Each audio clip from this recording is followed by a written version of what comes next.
Selebgram Melisa Zara sebelumnya melaporkan sang suami Rizka Khairul Ato atau RK Ato ke polisi atas tudingan melakukan kekerasan dalam rumah tangga atau KDRT. KDRT ini dilakukan suami Melisa Zara tersebut usai terbongkar chat mesra RK Ato dengan seorang pria.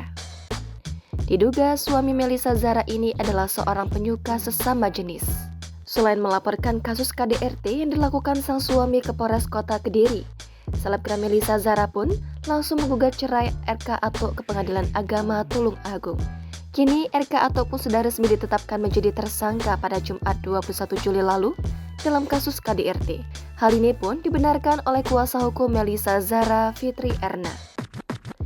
Fitri Erna sebelumnya juga menjelaskan mengenai sejumlah luka yang dialami Melisa Zara.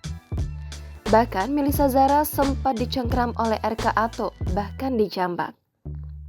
Selain mengalami luka fisik, Melisa Zara juga mengalami trauma hingga nyaris melukai diri sendiri.